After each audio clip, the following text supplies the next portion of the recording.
Yo les postes, bienvenue dans cette nouvelle vidéo. Et oui, on fait la vidéo sous la nuit, dehors les postos. Ce feuilleton Zidane, vraiment, c'est très fatigant. Voilà, parce qu'on est à 3 semaines de la reprise maintenant. Toujours pas d'entraîneur.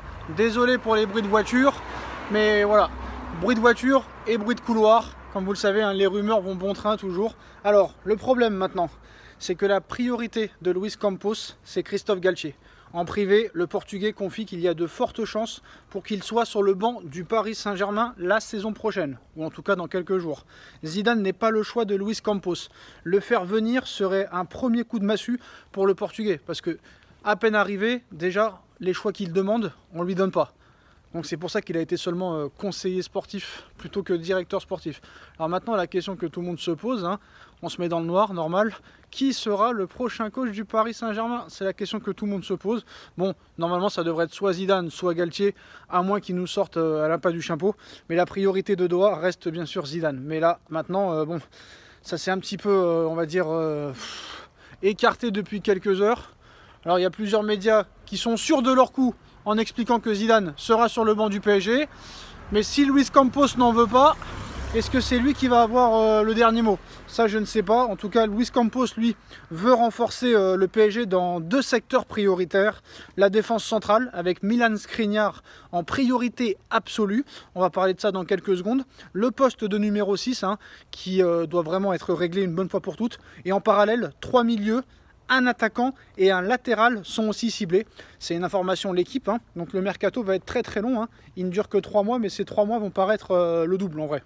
Donc maintenant, en ce qui concerne les départs, avant de parler des potentielles arrivées, pas de négociation en l'état entre River Plate et Mauro Icardi, ni entre le club argentin et le Paris Saint-Germain. Le joueur ne compte pas revenir en Argentine cet été et ne compte pas quitter le Paris Saint-Germain. En ce qui concerne Milan Skriniar, l'Inter demande plus de 60 millions d'euros au PSG pour Milan Skriniar selon Di Marzio. Ça va faire un petit peu comme le feuilleton Achraf Hakimi, hein. En ce qui concerne Milan Skriniar, bah lui il est pour, hein. Il est pour venir au Paris Saint-Germain.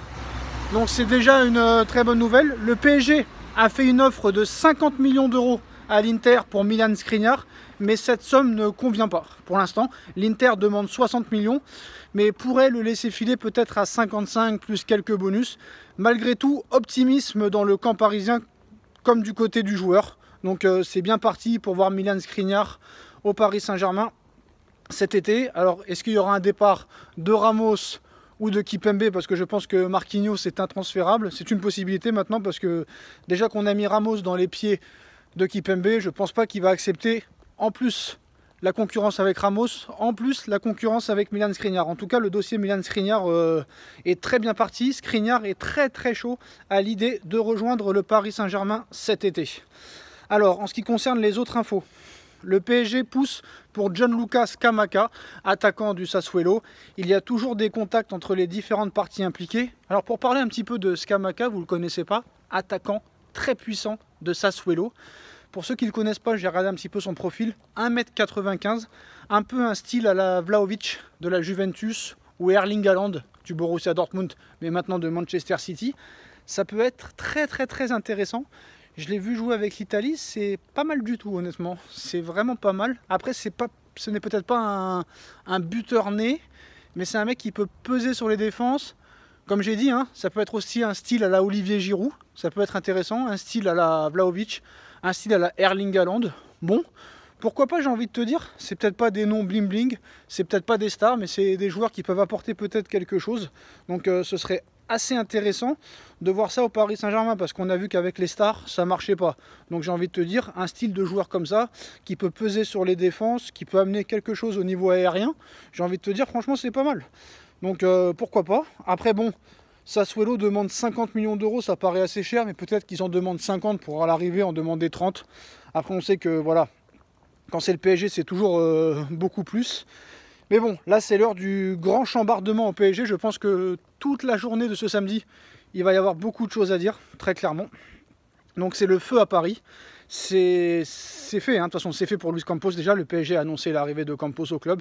C'est donc le célèbre recruteur et dirigeant portugais qui prend la suite de Leonardo. Il aura la charge de l'organisation du recrutement et de la performance de l'équipe professionnelle masculine du Paris Saint-Germain, peut-on lire dans le communiqué officiel du club. Mais le PSG est bien loin de vouloir s'arrêter là.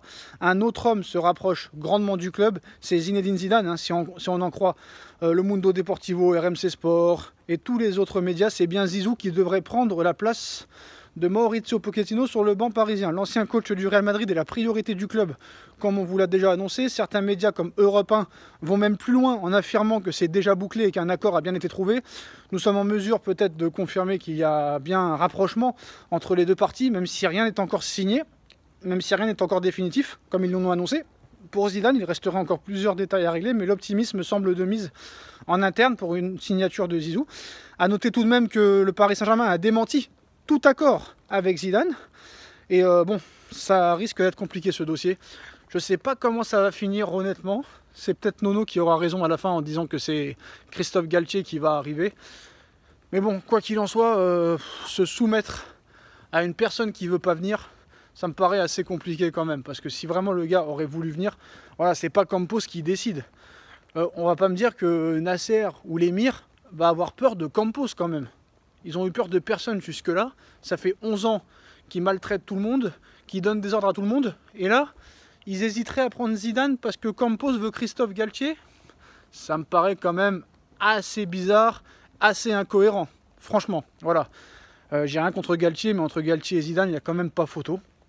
Voilà, le palmarès est très rempli d'un côté et c'est le néant à part le titre de champion pour l'autre.